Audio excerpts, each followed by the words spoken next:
Welcome to the Master of None podcast. Adventures in a hands-on life. Build. Grow. Cook. Train. Explore.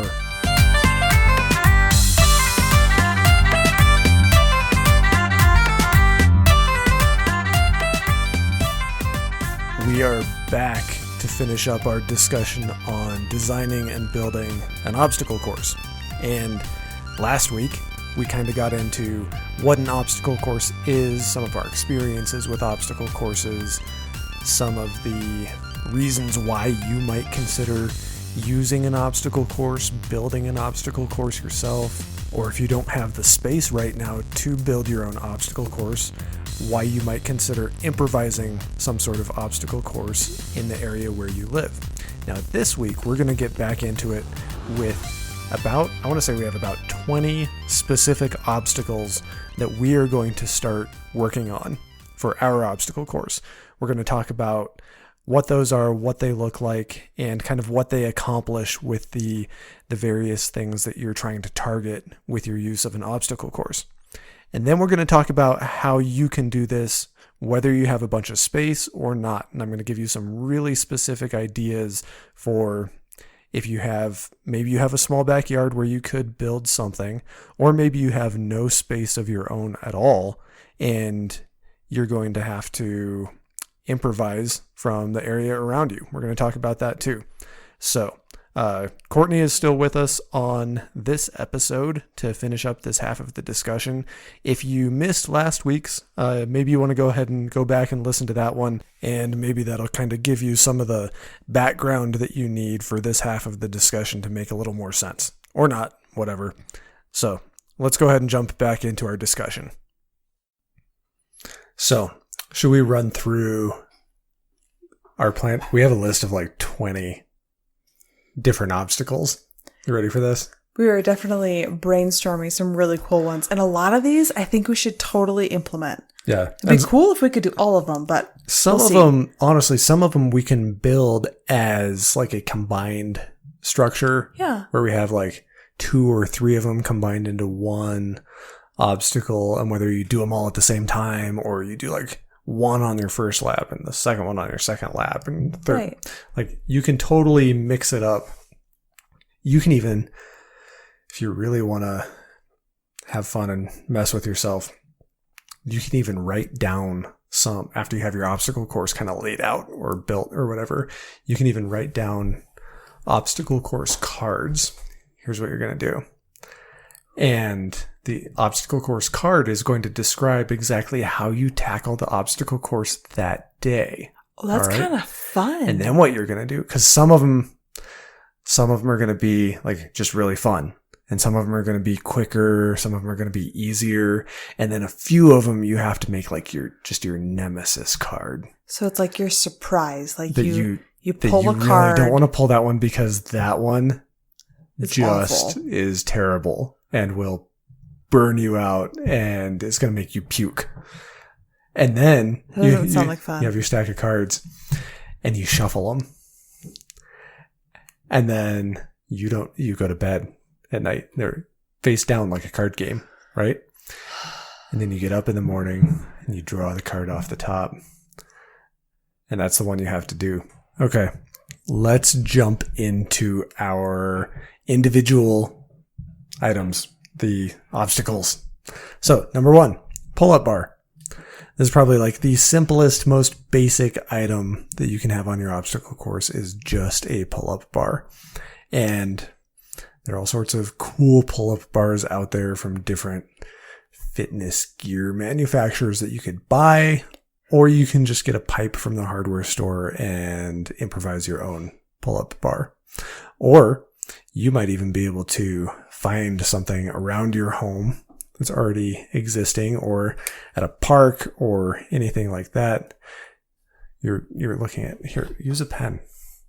That's my mechanical drawing pencil. That's a thing? Yeah, it was like a rectangle lead. Yeah, it has a flat lead. I've never seen that before. Cool? Yeah. A mechanical pencil with a flat lead? Yeah.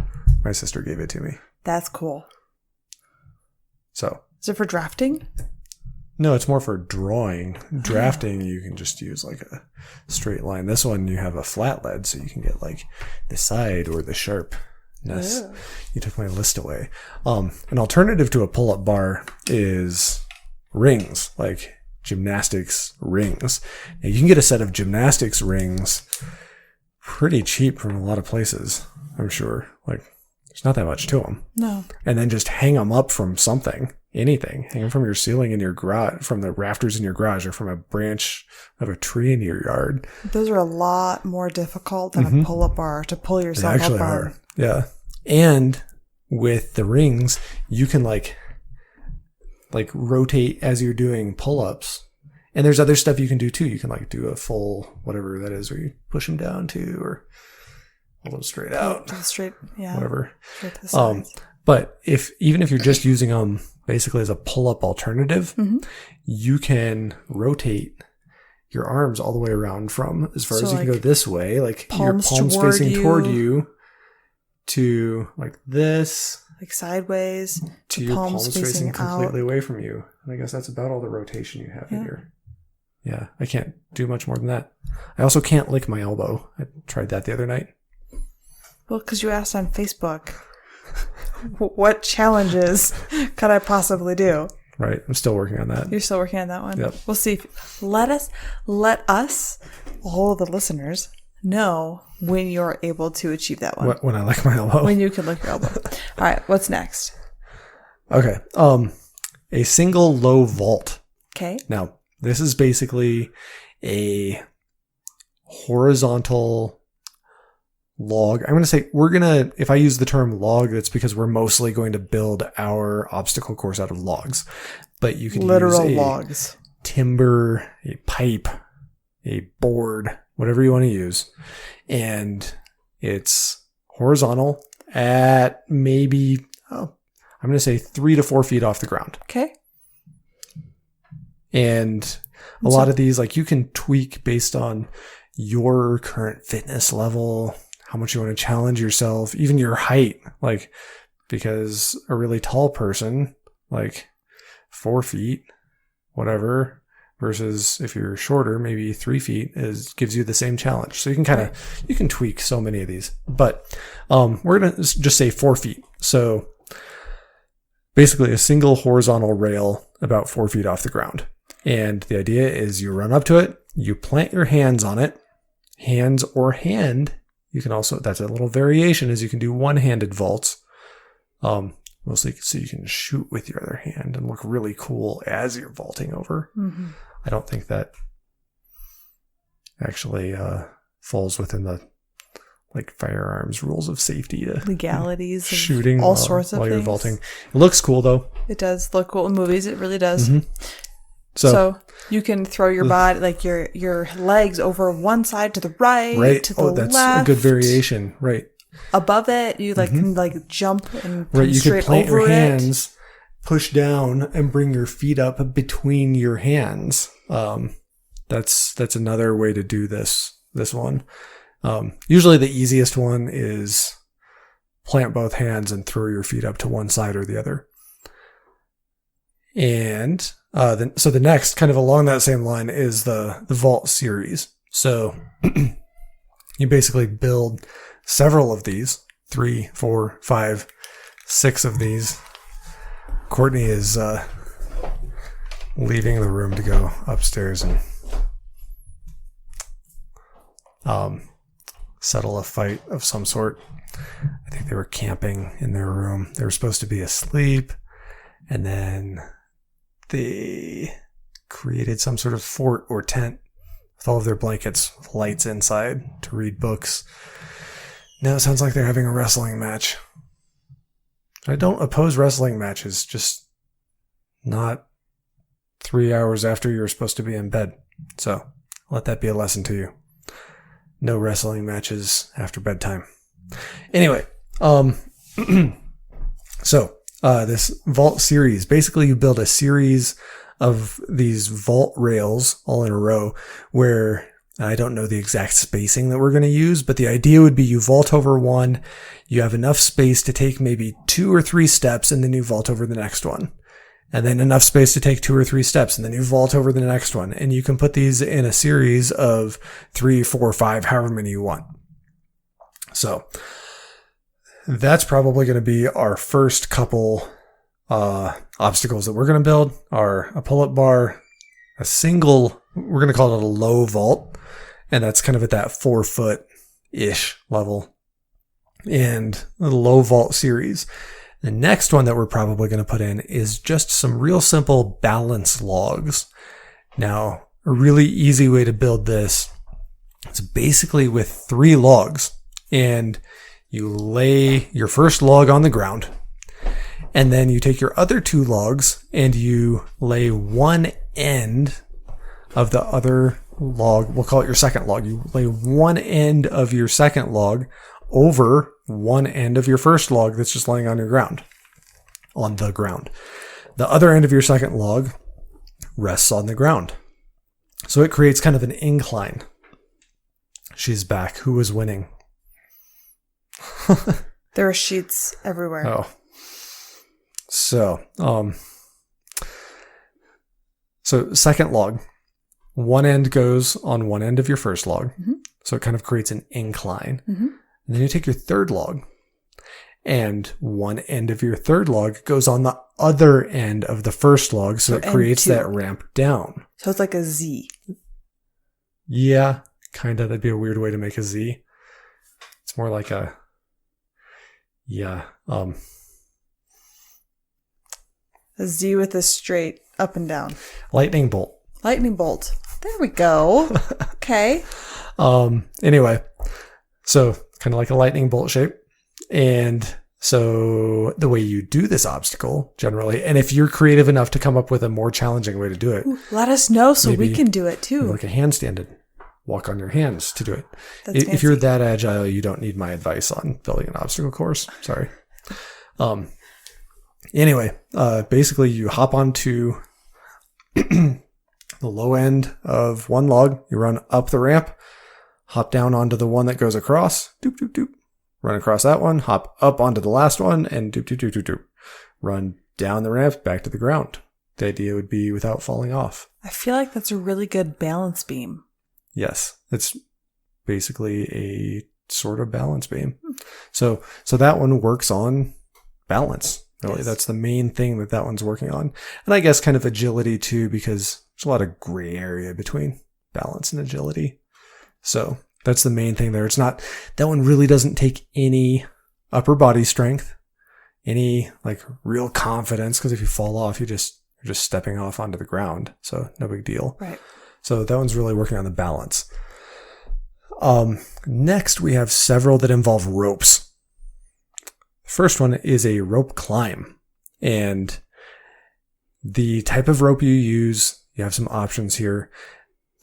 In general, a larger rope, I'm going to say something with about a 2-inch diameter is going to be it's a big rope. Ideal for your rope climb. If it's much bigger than that, it gets really hard to kind of grab, I guess. If it gets much smaller than that, although a bigger rope might almost have handholds and footholds on the side of it. And much smaller than that, like, a little skinny, like 1/2-inch rope or something, it's going to be really hard to climb. Like, that's just no good. So probably something about a 2-inch diameter. And when we build this one, we might do a whole podcast episode on this one, because we might actually braid our own fast rope. Ooh. It's a type of rope that you use for sliding out the helicopter. Fun. But is also makes a really good climbing rope.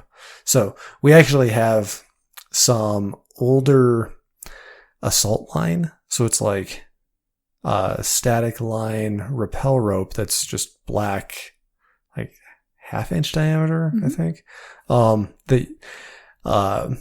There's actually a really cool way to kind of braid that into something that's very similar to a fast rope that you use to slide out of a helicopter. So we might do that for our climbing rope, or we might just use we might go a little more nautical and use like some 2-inch hemp rope. I think we have some 2-inch hemp rope. We do. I was actually looking at that today. It's like what, 6 feet, 8 feet? It's not quite long enough, I don't think, for doing a climbing rope. So we might use it for the rope swing.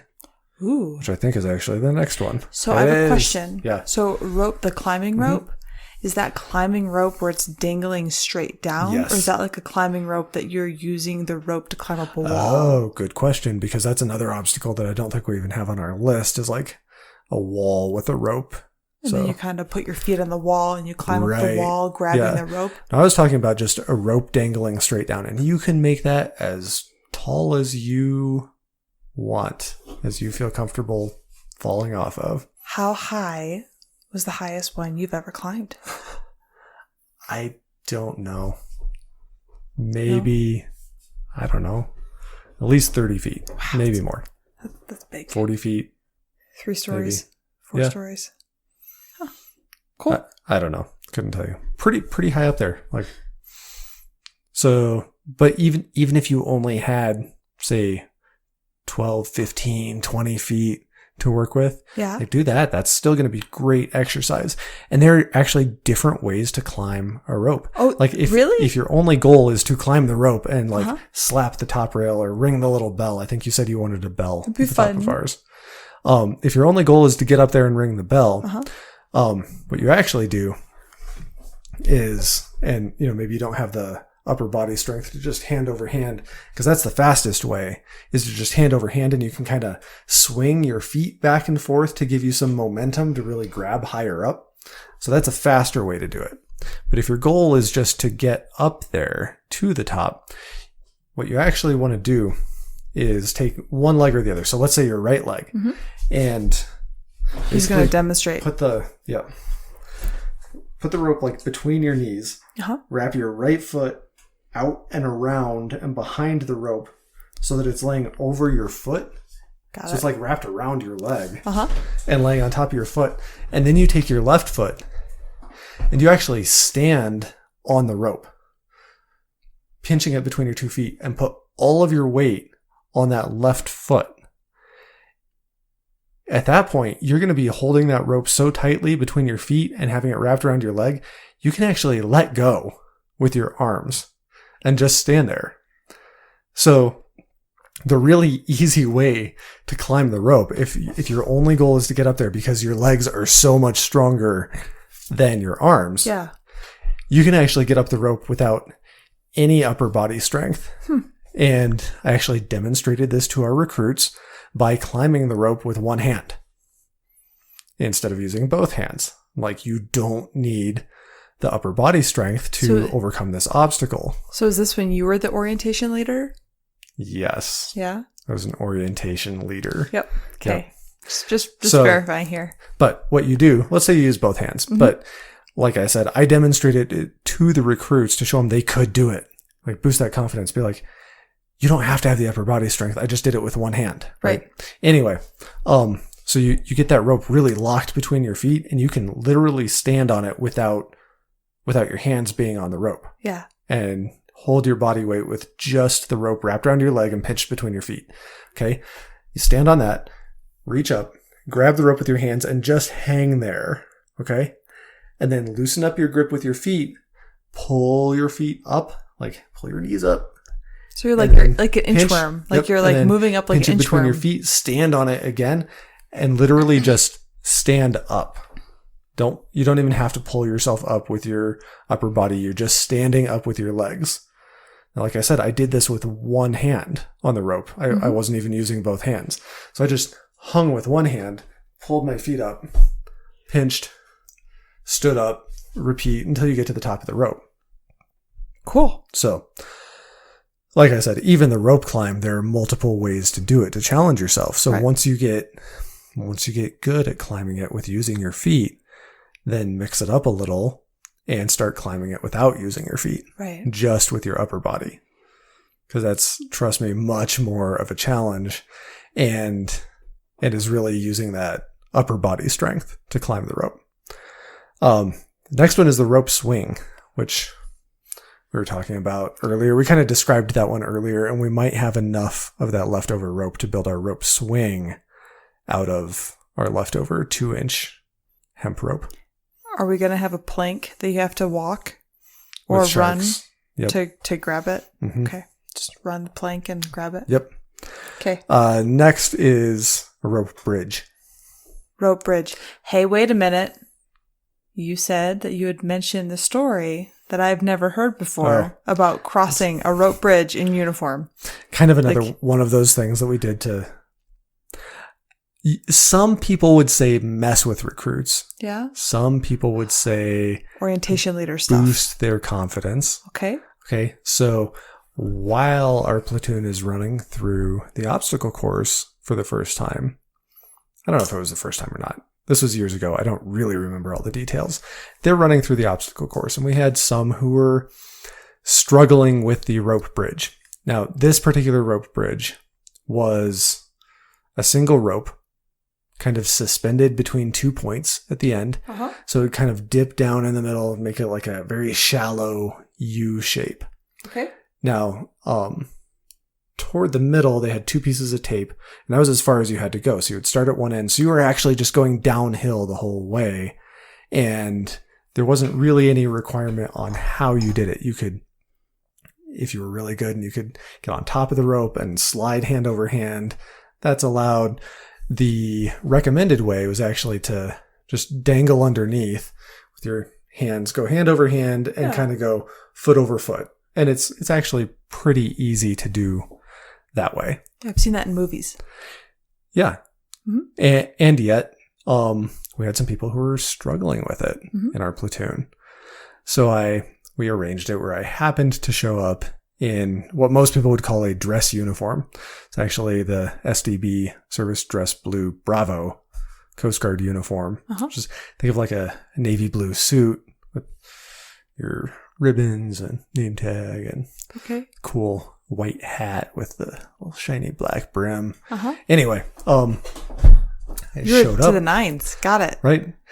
As though I had been somewhere where I needed to be in that uniform.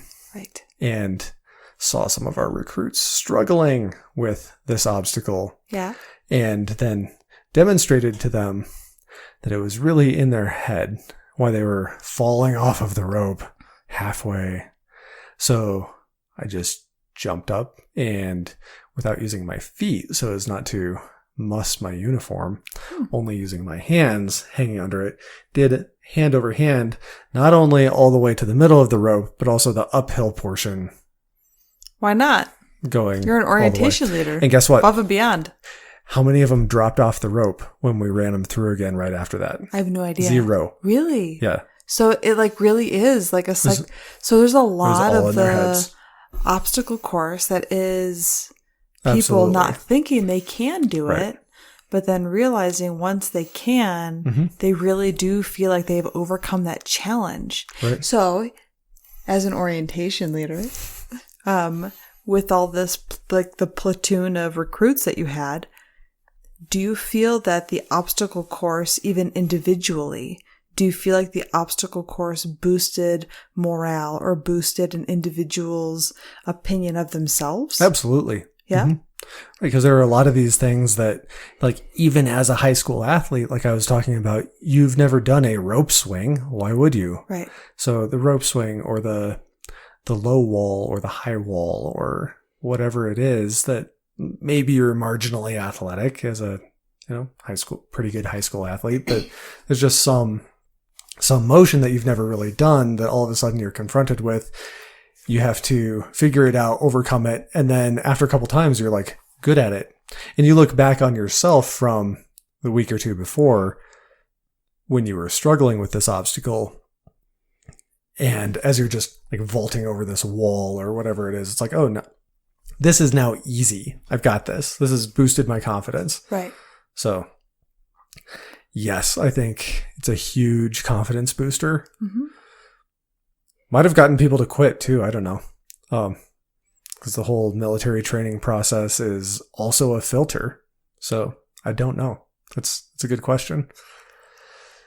So getting you to quit probably doesn't boost your confidence all that much.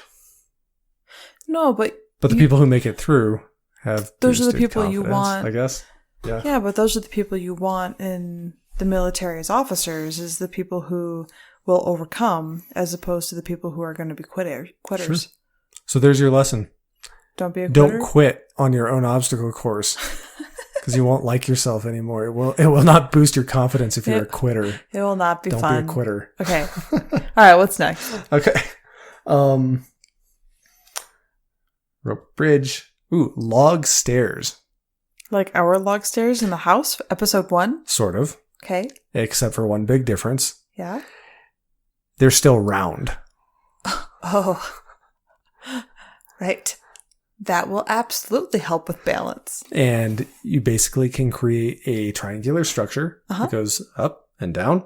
And we have some round logs basically at it.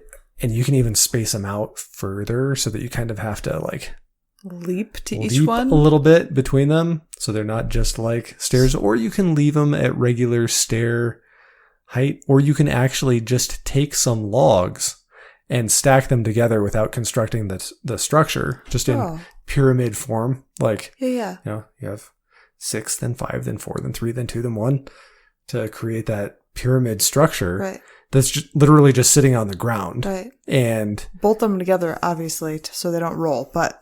Or not. I don't know. That'd be a very invigorating experience to all of a sudden have logs rolling or just rotate them until they kind of lock together, or bolt them. I don't know. Whatever. If they're rolling around, bolt them together. There you go. Okay. What she said. You're a goof. Bolt them together. Okay.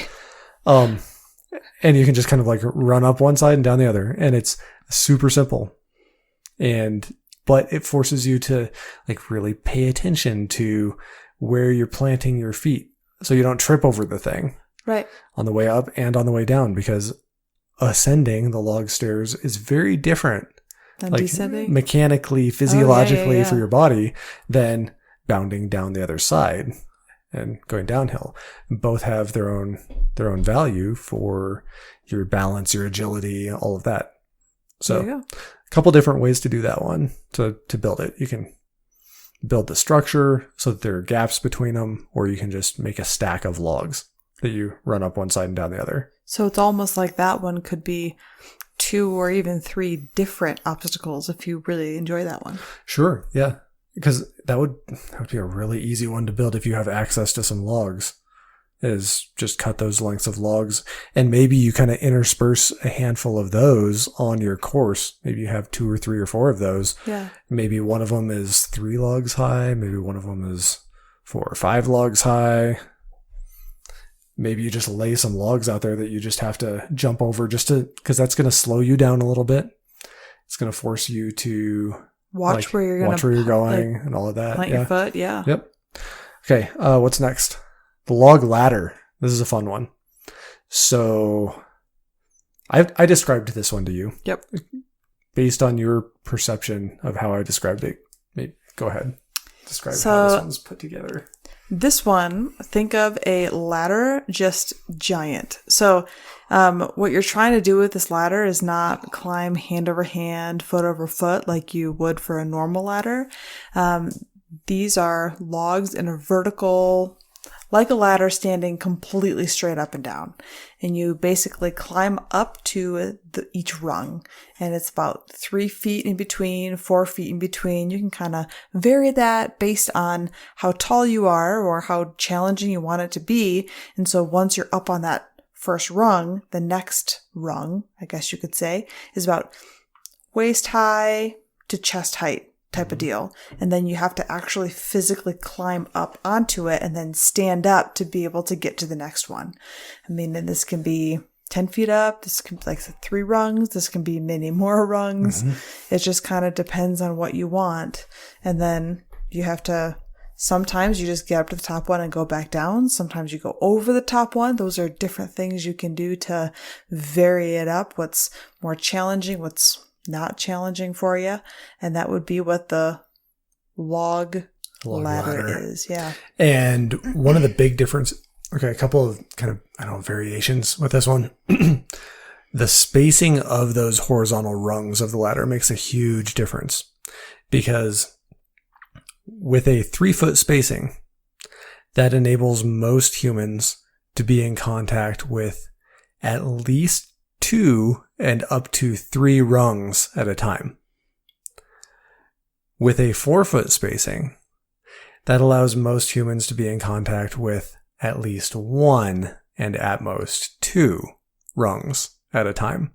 So I'm sure you can see how there's a huge difference there. If I can stand on one rung, have one at my waist and one that I can reach at head level with that 3-foot spacing, I'm sure you can see how that would be much easier to like grab that high one and then just like lift my feet up onto the middle one.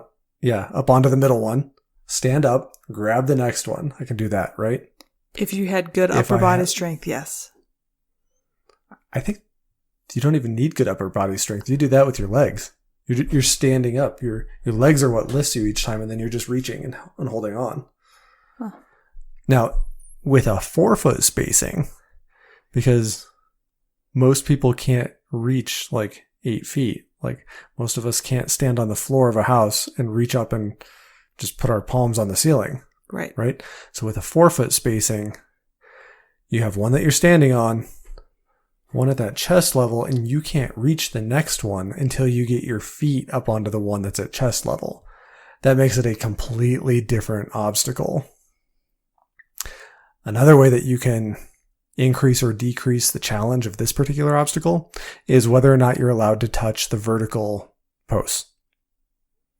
Oh, interesting. I didn't even think about that. Right. So if you're allowed to touch the vertical post to grab onto it or to stabilize yourself, that can make it much easier to climb up, right? If you're not allowed to touch the vertical posts, that's much more challenging. Now, also structurally with this one, once it gets to a certain height, and I think the tallest one of these that I've ever done was probably somewhere around, I'm going to say 40 feet. Oh, wow. Like that's high. Up that's there. Big. A ways up there. You have to have some sort of stabilization with this. You're going to run 4 guy wires out, 2 from the top of each of those vertical posts, and anchor those into the ground. Yeah. Just some sort of probably steel cable. Yeah. And really get that tight, get a turnbuckle on it, so that once those are anchored, you can get those steel cables nice and tight to triangulate the structure, right? So that that's nice and stable. You don't want that thing tipping over while you're up there on top. But terrifying. If that happens, write it down. But try to get on the side that's the upside. Because the top is actually going to be falling slower than gravity because gravity is acting on the center of gravity, and it's also has a fulcrum. Yeah. So, physics. Physics, got it. So if you actually stay on it, you'll be falling slower than you would if you were not on free it? falling. Yep. So interesting. Yeah. Well, pro tip there: if you're ever on the top of a ladder and it falls, go ahead and write it down. Maybe try to jump off like right before it hits the ground. Give yourself a little. All of that. I'm just seeing broken bones everywhere. That's just all I'm seeing. That would be the actual pro tip is never put yourself in a position where your ladder could fall over. That is so true. Be a little extra safe with ladders. There we go. Ladder safety. Ladder safety. Log ladder safety. So, okay, what's next? It's basically a ladder for giants. Yes. Next is playground classic. High fun value. Monkey bars. You say high fun value. Do you know the one thing that I see in the clinic the most of kids with broken arms? Monkey bars. So just be careful when you're using these. They are so good at building muscle. They're amazing. Mm-hmm. So definitely I encourage you to use them. Just don't fall from them. Or if you do, land on your feet. Tuck and roll. Tuck and roll. Tuck and roll. It's like feet, hip, shoulder. Maybe we should do a podcast on like how to fall gracefully. I feel like that'd be really hard to do. Right, when you're dropping off the 14-foot Ranger wall. This was, 12 feet. It's probably, I don't know. Anyway. It's high up enough that you should like roll when you hit the ground. Yeah. Otherwise you'll hurt yourself. It must be 12 feet. There's no way that it was 14 feet. Yeah. If anybody knows how high the Ranger wall at West Point is, I think it's 12 feet. I could probably look that up on Google. Hang on. Let me know. Tell me. So you were at West Point jumping off of a Ranger wall. It's just part of their obstacle course stuff. Oh. We'll talk about that offline. Okay. Just a wall. It's one of our obstacles. We're not going to have a high wall that high because that requires a team to get over. You can't go over a 12-foot wall on your own. I can't. You might be able to. If you run up the wall and grab the top, maybe you can do a 12-footer. I know I can't. I feel like I should do more pull-ups on a pull-up bar before I'd be able to do that. Right, because if you even reach the top, you still have to be able to pull you up. Yeah. Pull yourself over. There you go. So there's monkey bars, but then there's also incline and decline monkey bars. This is what I was talking about before, where that individual, we've seen all those sorts of pictures of people putting some sort of structure up in their backyard, and they have this incline going from the top of the structure down to the ground. And so you have these monkey bars kind of going up, so you can climb over the top of them or under the bottom, or you can weave in and out, go over one, under the other. That's cool. That looked fun. Good fun value. Yes. Low, high wall. We kind of talked about that. So what do you do with these? Obviously, you kind of go over. You just go over it, whatever you need to do to get yourself over it. So a low wall, you're looking at 3 feet or so, right? No, more like 5. Oh. Yeah, probably 5 feet for a low wall. Maybe 5 to 6 for the low wall, and 8 to 9. I'm going to say, 8 to 9 for a high wall. Okay. So I don't see this on the list, but there was also one that you were talking about, jumping onto the top of. What's that one? Jumping onto the top of. Yeah, so a retaining wall or something like that. That's 2, 3, 4 feet up off the ground, and you're jumping onto it. That's kind of one of the improvised ones that we're going to talk about for at the park or around the house. Oh, got it. But any of the ideas that we give you in those 2 segments of this episode, you can also build yourself, I'm sure. Low and high wall, basically a flat wall. Yeah. That you run up to, a vertical wall with nothing to hold on, no handholds, nothing like that. So a cinder block wall or a plywood wall or something like that. Yep. Could be cinder block, could be poured concrete, could be plywood. Basically something could be your fence. Something. Yes. Yeah. With no handholds. Got it. The idea is it needs to be high enough to challenge you and maybe use a slightly different method to get over 2 different versions of this, like the low wall at 5 to 6 foot height versus the high wall. It's 8 to 9 feet. Let's talk about the high wall because the low wall is basically the same, just a little less challenging. So we have an 8 to 9 foot flat face wall that we're going to run up to. And as we run up to it, we're going to start running up the wall. So you're running on the ground. As you approach the wall, you plant your feet 1 foot at a time up on the wall and transfer your momentum from going forward to going upward, and reach up, grab the top of the wall, use as much of your momentum as you still have to pull yourself up and over. Basically roll over the top of the wall and drop down the other side. And that's all there is to it. Now, few recommendations here. You don't have to make it super hard on yourself. So don't sand and paint the plywood. Maybe prime the plywood and then paint it with grippy non-skid paint of some sort. It's okay to give yourself a little bit of grip on this wall, especially if you're doing one that's so high that you actually have to run up the wall a little ways, that you can't just kind of vault over the top without hitting the face of the wall. So that's what that one is. It's just a wall, which is okay, so we haven't really been talking about identifying which of the specific items each of these trains.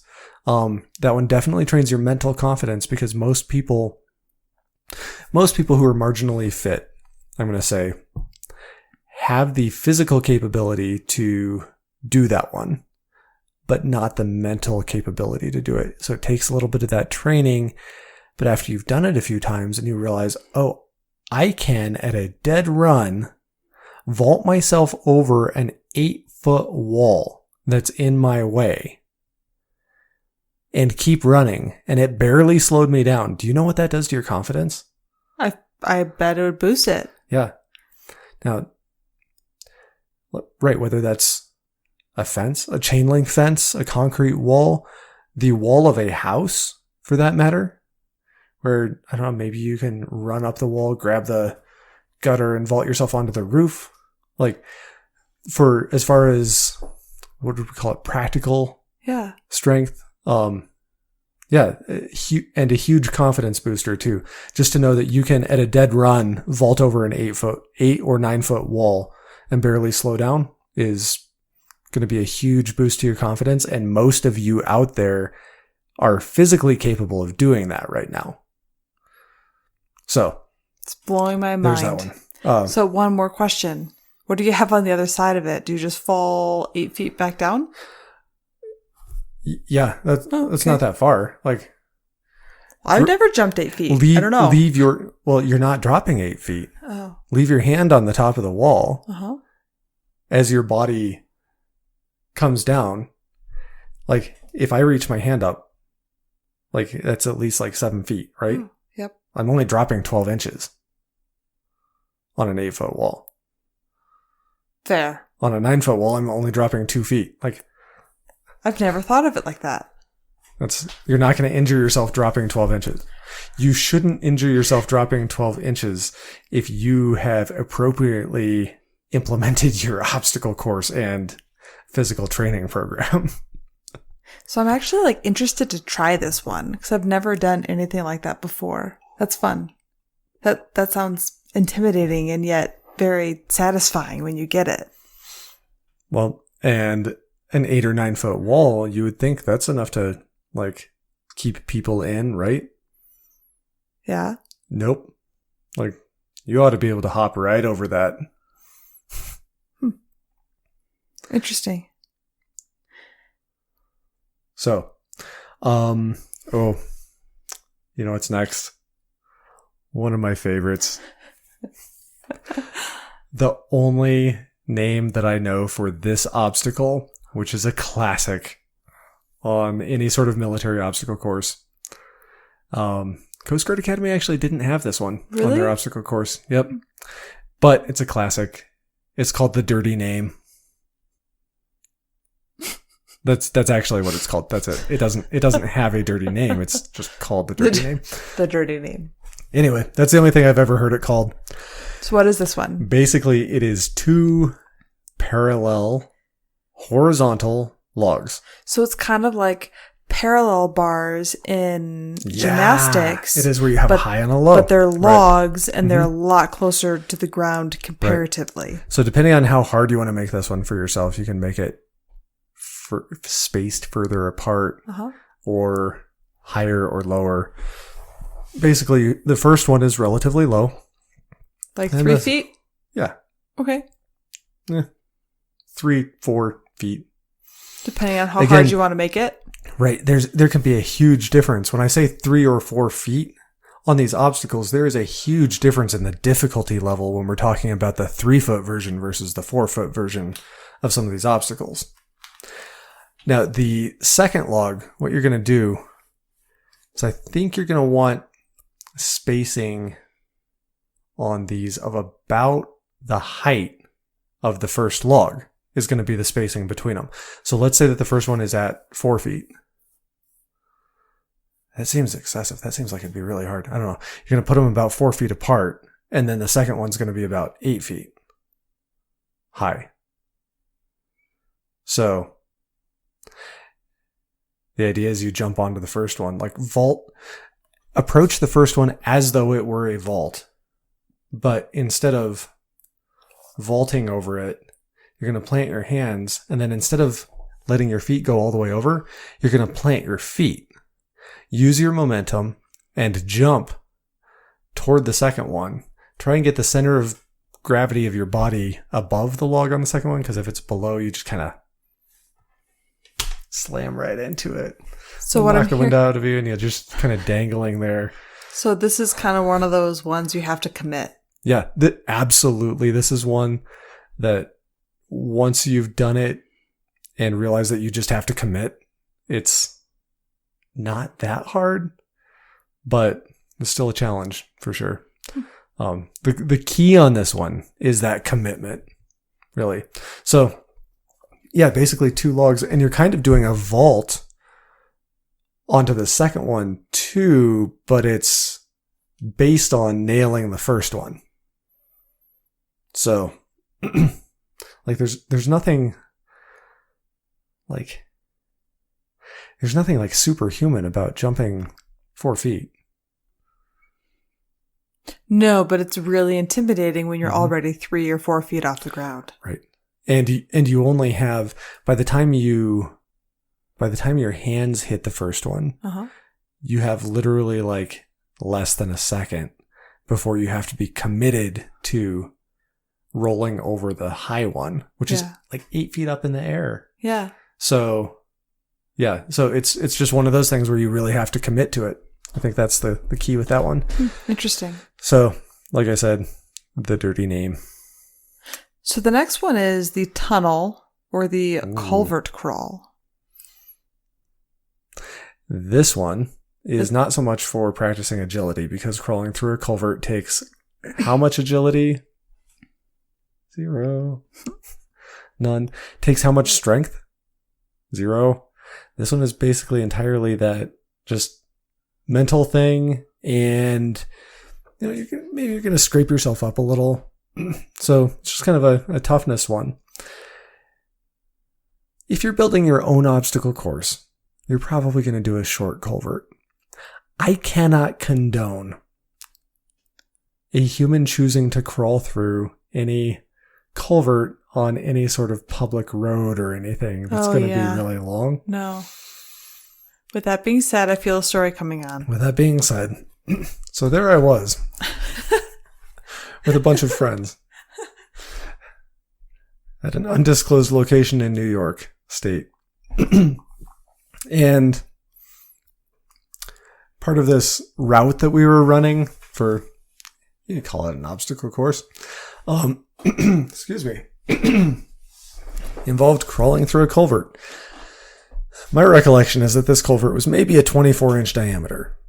So it is not difficult to crawl through a culvert that's 24-inch diameter. The tricky part was that we were also carrying, I want to say 35-pound rucksacks, which is not terribly heavy. But you and your 35-pound rucksack are not going to fit through the culvert together. So you have to take it off so you can either drag it behind you or push it ahead of you. We're also carrying rifles, magazines, training grenades, NBC gear. What's NBC gear? It's called CBR gear now. Oh. It's called chemical, biological, radiological. At that time, we were still calling it NBC for nuclear, biological, chemical. Oh. Anyway, so all this stuff that you have to kind of shed and get into a pack that can like slide through the culvert also. Now that's the tricky part. The really tricky part is that this culvert goes under like a 2-lane divided highway. So like an interstate highway. Yeah, I couldn't tell you for sure that it was an interstate off the top of my head, but like that size of highway. Okay. Like under both lanes of the divided highway. It was long enough that when you look in one end, you can't see any light at the other end. So for anyone who's claustrophobic, this could be an issue. Be rough. Never mind that you're going through as one of a string of like 20 guys. Right. So you're also really hoping that nobody in front of you has a claustrophobia attack. Because then you might be in there for a little while. I can't even imagine. Like, that'd be rough. Yeah. So I'm personally not terribly claustrophobic. I might be a little bit claustrophobic. But I don't know. Yeah. Well, if you went through that and you didn't freak out, I think you're probably set. It was just... I think you're good. The scariest part of that was thinking that someone ahead of you might be claustrophobic and freak out. Well, if that was your fear, then I think you're let's just say you're good. If you went through that and you did not experience claustrophobia, right, you're set. So that's one of those things. It's a really good example of there is nothing hard about that, right? Like there's actually nothing hard. Like you're not squeezing through a space that's really hard to get through. Right. You're not going some epic distance. It's not 5 miles of that. Like crawling for 5 miles would be... That would be like endurance. An endurance thing, right? Your pack's not so heavy that you like really have to pull it or anything. Like you're not having to hold your breath the whole way. It's not like full of water. Right. Yeah. If you're claustrophobic, even having that cross your mind that it could be full of water, or like what if it started raining and it's a culvert and that's its entire purpose is to fill up with water to move. Like right. That's how you give somebody a claustrophobia attack, right? Yeah. That could be part of it. Would it be funny to like mess with the person in front of you? Be like, dude, what if it started raining? What if there's a downpour? But you would want to get out of it. That wouldn't help. I know it wouldn't help get out of it. I'm just thinking it would be funny. Oh my goodness. You're ridiculous.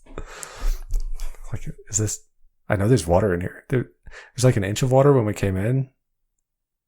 There's like an inch and a half now. We better hurry. You're like, better hurry up.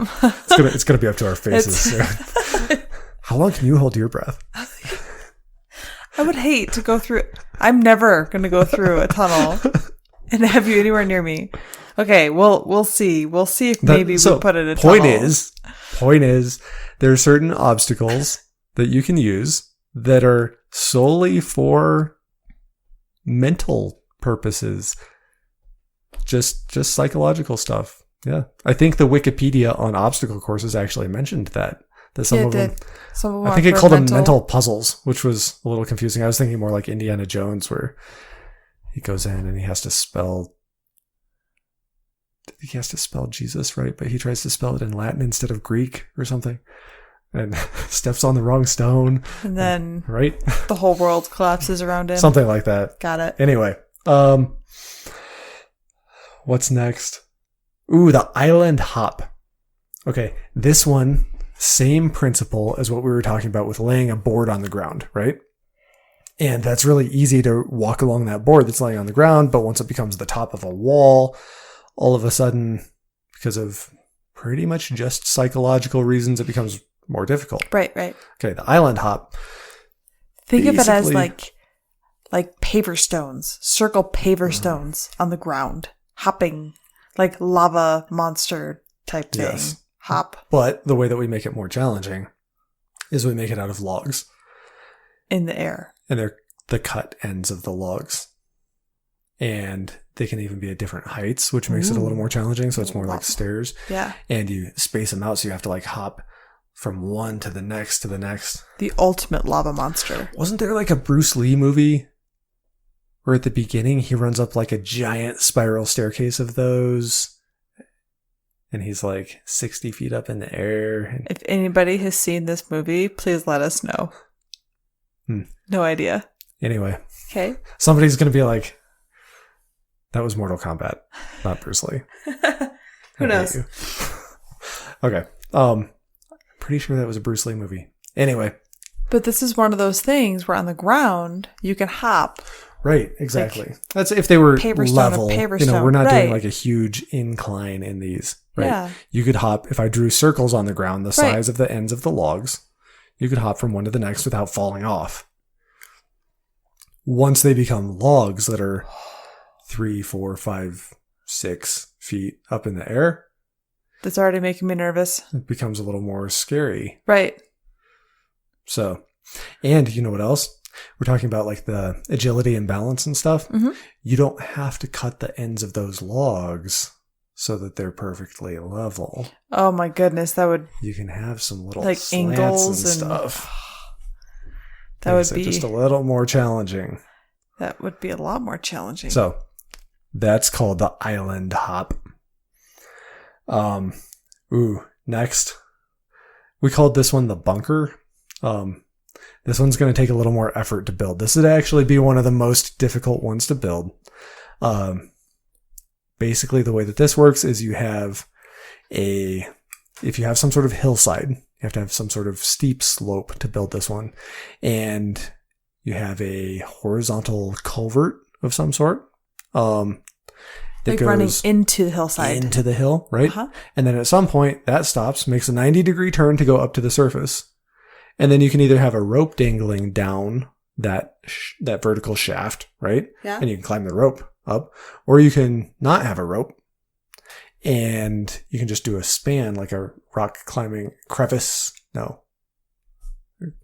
So basically, like, move your feet, like, shimmy up with your hands and your feet. Right. Like multiple points of contact, hands, feet, back, and shimmy yourself up this vertical shaft to the top, and you pop out into the daylight.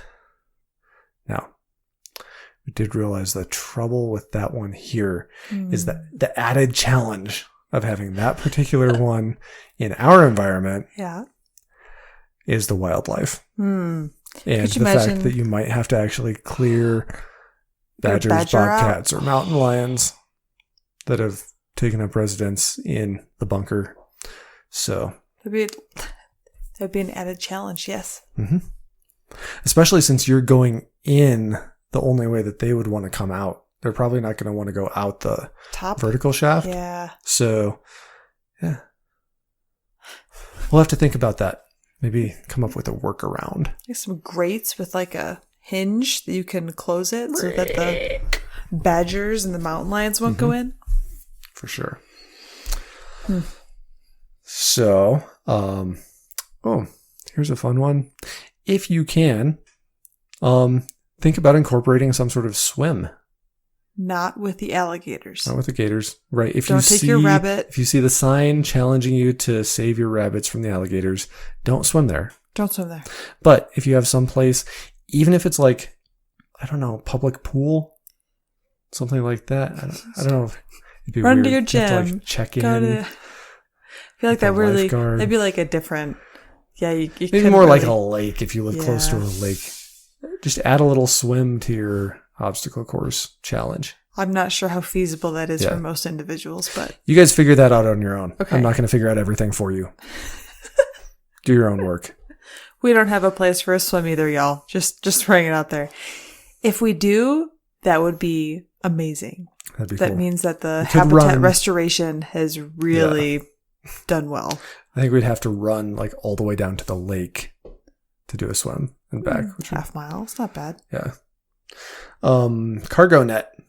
So classic cargo net obstacle course item obstacle is basically think of building some sort of cube type frame structure and stretching a cargo net over it, which is just a net with a really large opening size. And it could be made out of rope. It could be made out of some sort of webbing. And it has usually square openings that are anywhere from meh to meh. So anywhere from like 8 inches wide to like 12 inches wide is what you're showing me. So it's kind of like when you have rope ladders for kids to their play structures and you have like that rope ladder that they can climb up. But what you're saying is a rope ladder that's like pretty gosh darn big that wraps around the top of some sort of cubic structure so you can climb over the top. Up the front, the part that you run up to goes up that, over the top, down the other side. So you have to climb up. You have to like Spider-Man across and climb down. And this is one of those obstacles you can actually go under it too. That's the next level challenge. The next level way of doing it is to go on the inside instead of on the outside. So instead of going up, over, and down, you run like around to the inside of your cube. Still climb up, but then your across part, you're dangling underneath the net. And then you get to the other side, climb down, and continue on your journey. That'd be fun. So that's the kind of classic cargo net. The last one that we wrote down, kind of just as an afterthought, is some sort of fireman's pole. That'd be fun. Basically just a steel pipe of some sort. We'll have to research like the ideal size. I'm guessing like a 2-inch steel pipe is about ideal. We can look at the playground and see what they use for the pipe pole. So I'm thinking about this. So climbing up the rope, like the rope climb.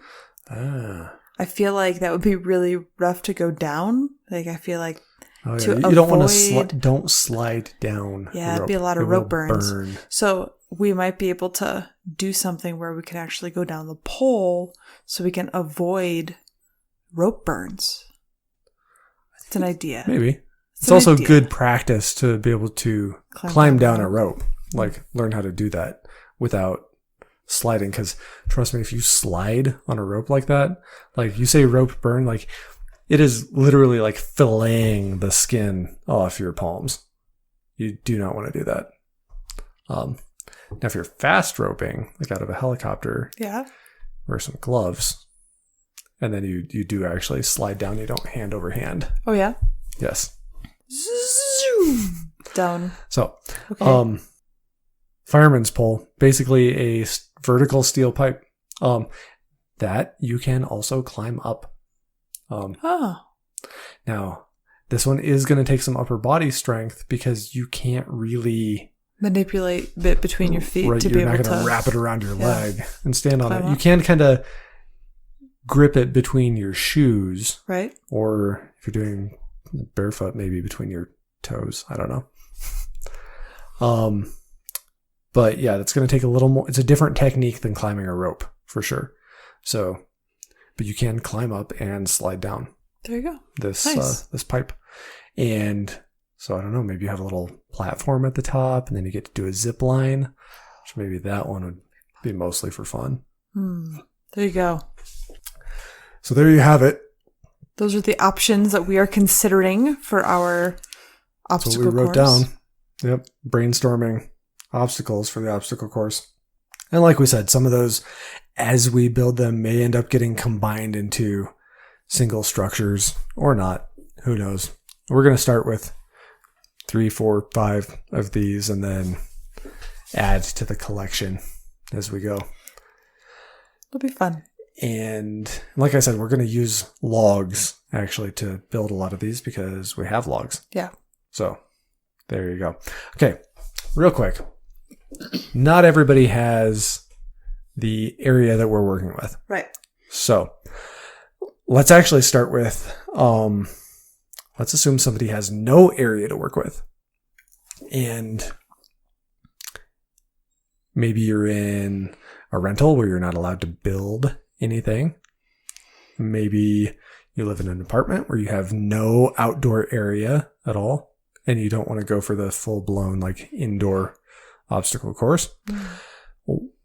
What are some things we can do to improvise our own obstacle course around town at the city park? Running around. So the more urban options, we kind of were brainstorming. Park benches and picnic tables, or even bike racks. All 3 of these, you kind of do the same type of exercise with. You can use these as vaults. So you can plant your hand, like running. Obviously, you're running. It'd be kind of difficult to do these from a standing position. But you run, put your hands on the top, and just kind of vault your body over it, one side or the other, or kind of straight over it. And it's really interesting because these, like we talked about before with the vault series, or even just the single low vault, people don't realize they can do it. So I tried this. I don't think I've told you this, but I tried this. So we were at the park and the kids were running around. I'm like, I wonder if I can actually vault myself over this park bench. And so I did it and it was incredible. Really? I felt so like... When was this? Were you wearing a cape? I felt like I was wearing a cape. I felt like I was wearing a cape, but it was in late June. So a couple months ago, month and change ago. And you just like went for it and tried it? I just went for it and tried it. I'm like, I've always kind of wanted to do it just to see. After reading Natural Born Heroes, I really just wanted to try it. Like parkour is just sounds super fun, but nerve-wracking at the same time. So I just like launched over it, and it was amazing because I didn't think I could do it. And then when it was like this easy obstacle, it was amazing. Then I'm like, oh, well, that was easy. I'm glad it worked. You didn't like land on your face and like, what you were doing? What? have to go get stitches. Glad it worked. Yeah. So it was Right. it was very interesting because that's something that you can totally do at a park. I mean, obviously, if the bench is occupied or if there's a whole bunch of people staring at you, I mean, you don't want to make a ruckus. That's not the point. I don't care of about this. people staring at me. It's more like if someone's sitting on the bench, I'll probably not vault over it. Fair. Or like the picnic table. If someone's Right. having a picnic, don't use the picnic table as your vault or your... The picnic Log table can be stairs. kind of like a log stair alternative, right? Yeah. Just, and you can find different ways to use that stuff. Right. Also, I highly recommend not using other people's vehicles, especially Could make it awkward. police vehicles. Also, don't use a cop car as a Don't vault. slide over the hood. Yep, like Bo Duke. Like, yes, that would Yep. be very entertaining. Don't do that. Be courteous and aware of other people's property and feelings. For sure. What's next? The monkey bars. Okay. Most playgrounds at parks have monkey bars, which you can use for pull-ups or as monkey bars. I don't know if we mentioned before, an alternative to make monkey bars harder is to skip every other one. Ooh, yes. Yes. Also, disclaimer there. Don't play on the playground equipment when there are kids playing on the playground equipment. Just don't. Avoid it. Yep. It'll just be awkward. Even if you were clearly exercising, stay off the playground equipment while there are kids playing. It's for them. It's not really for you. So if you see that it's unoccupied, go do some pull-ups or knock out some monkey bars. Otherwise, go ahead and skip to the next obstacle on your list. Like sidewalk segments. Ooh. So you can use these. You can do this one like anywhere, right? You can play Lava Monster. Mm-hmm. AKA the island hop. You can pretend that you're only allowed to step on every other or every third segment in the sidewalk. Depending on how big the segments are or how challenging you want it to be. Right? And get up some speed and hop from one to the next. And maybe you can time it so that you only have to take one step on each one. Maybe you have to take 2 steps and then kind of launch yourself to the next one. So try that. You'd be amazed at what the human body can do, for sure. Mm-hmm. Crosswalks are great for that too. You can kind of like hop from one line to the next. like in the movie Elf. That's exactly what I was picturing. Okay. As long as we're on the same wavelength there. So also in public areas, parks, whatever, any excuse me.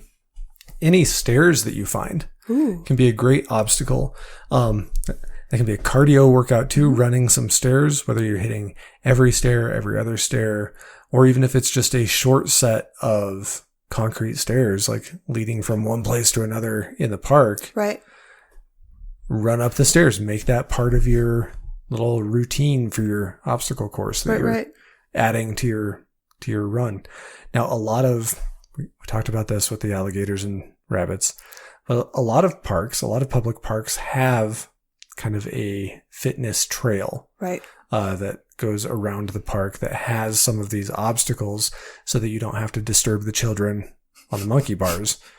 That they have some of these obstacles like pre-built for adults, usually like around the perimeter of the park. With like a balance beam and stuff like that. Balance beams, pull-up bars. Sit-up places where you lay down and like put your feet underneath little bars and you do sit-ups. So look around and see if you have one of those near you. That might be a really easy way to add an obstacle course to your routine. The last one that I wrote down is any sort of low wall. Now, I wrote low wall because typically a high wall is going to be intended to keep you out. So don't jump over it. Right. Yeah. So low wall, this could be just some sort of like decorative low wall. It could be a retaining wall. If it's obviously somebody's, don't run on it. Right. But if it's like a park or something, Right. there's a little retaining wall. Yeah. Maybe you do like a plyo jump up onto the wall. So what's a plyo jump? Basically just jump. So you sit and like you like go into a squatting kind of position and crouch. jump up? A We call it crouch? Crouch. Okay, it's called a crouch. Jump. And then pull your feet up like at the top of your jump to land your feet on whatever you're jumping onto. Sounds very CrossFit. It's a little CrossFit-y. Yeah. Good exercise. People have been jumping since long before CrossFit. True. But anyway, so the low wall or retaining wall is a good option there. And also like get creative. Like Yeah. go see what's out there in your park, neighborhood, whatever, that you could use as an obstacle to add some training challenge. Be safe. Don't get caught up in the barbed wire on the top of the chain link fence trying to climb over. True. Stay away from the power lines, stuff like that. So that actually reminds me of something else we talked about. The medicine ball. Yeah. So like Don't throw your medicine ball into the power lines. But challenging yourself, like, so wear a backpack or bring a medicine ball with you when you're doing all these different things so you can just kind of make it more challenging. And then if you're going to go to an unoccupied tennis court or something like that, and you're going to, I don't know,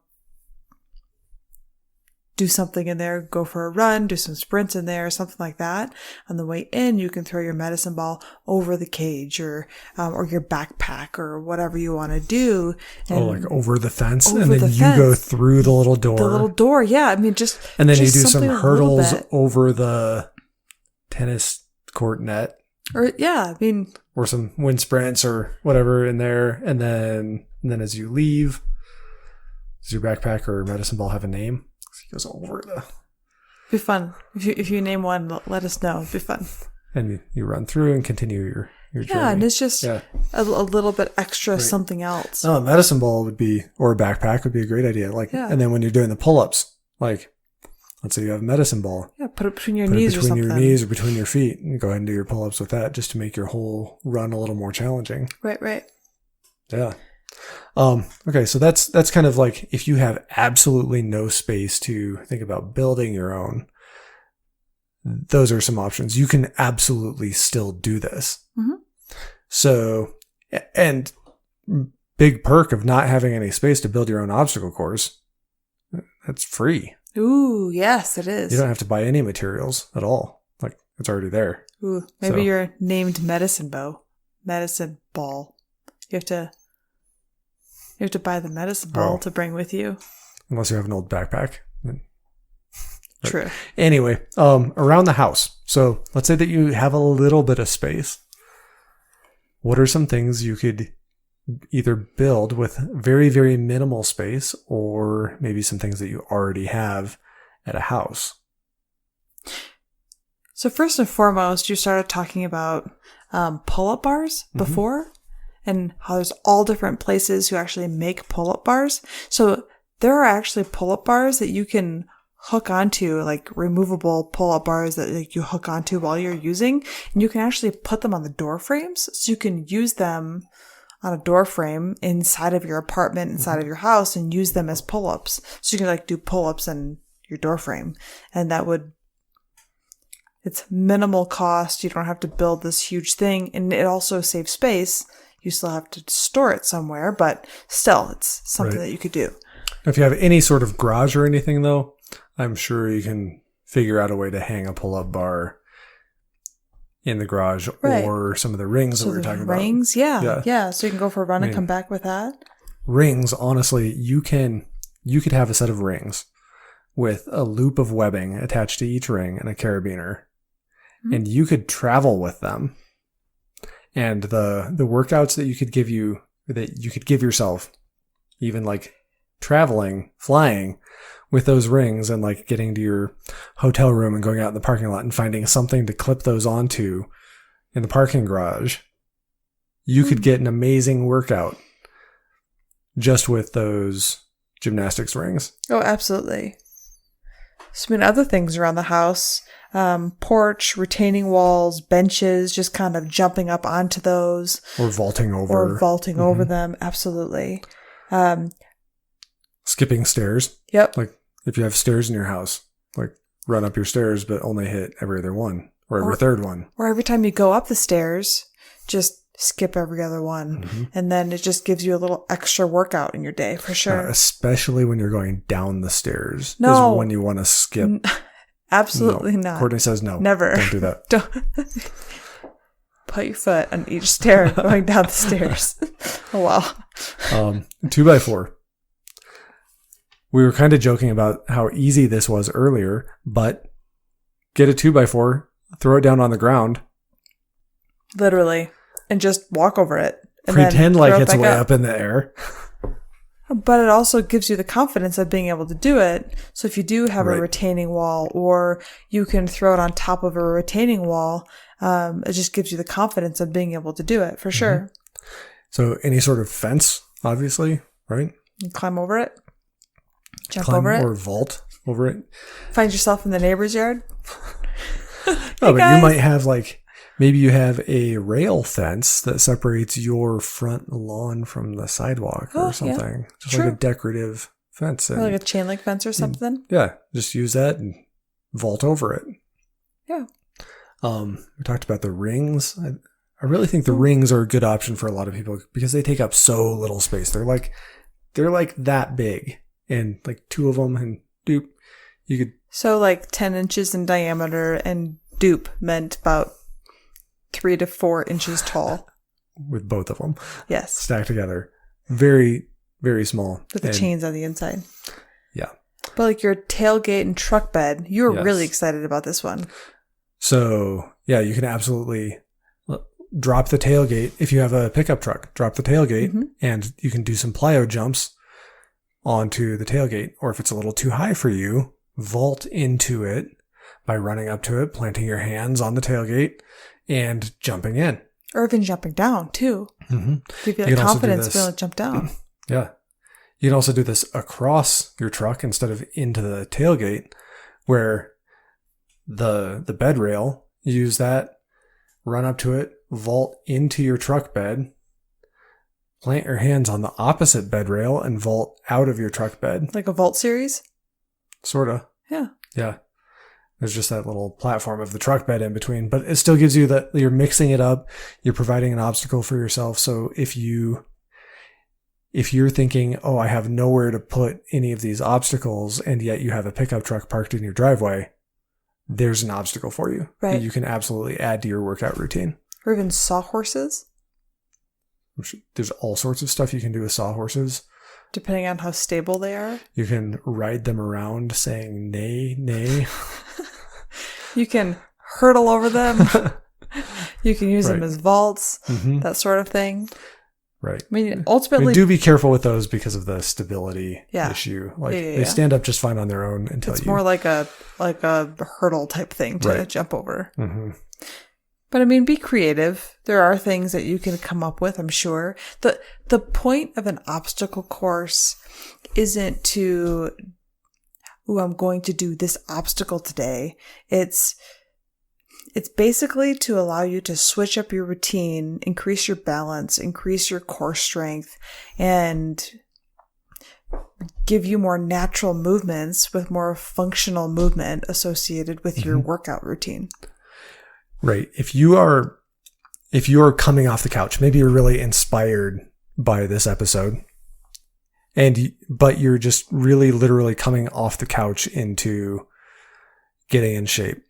An obstacle course is probably not, like a full-blown obstacle course is probably not the thing for you. Yet. You'll get there. Start with that maybe daily run with 1 or 2 obstacles. The daily run with a pull-up bar and one other thing, whatever it is that you have, a plyo box to do some jumps onto. and then start building this. But if you're the type of person who is already like running every day, going for a run, and you're bored with that, think about mixing it up, adding some of that agility, balance, natural movement, and just variety and fun to your routine of going for a run every day. Maybe you only do the obstacle course part once a week or whatever.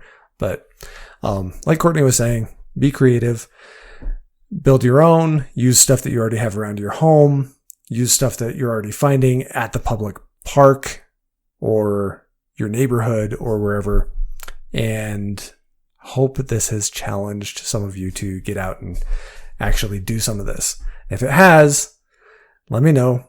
Tell me the story. Send me an email. If you build something, send me some pictures. I would love to see some pictures of somebody's obstacles. It'd be awesome. You can even post it on Facebook. Ooh, you could. So you can absolutely email me, contact@masterofnonepodcast.com, and even better, and go on the Facebook group. It's the Master of None Podcast Facebook group, and post your pictures up there. Or if you're doing absolutely any other project, whether it's cooking something in the kitchen, growing something in your garden, building absolutely anything, traveling anywhere, doing anything, post some pictures of what you're doing on that Facebook group, because we can all learn, enjoy, get inspired, get ideas, get advice, and all of that. And with that, get out there, overcome your obstacles, and pursue your mastercraft. Have a great week. Bye.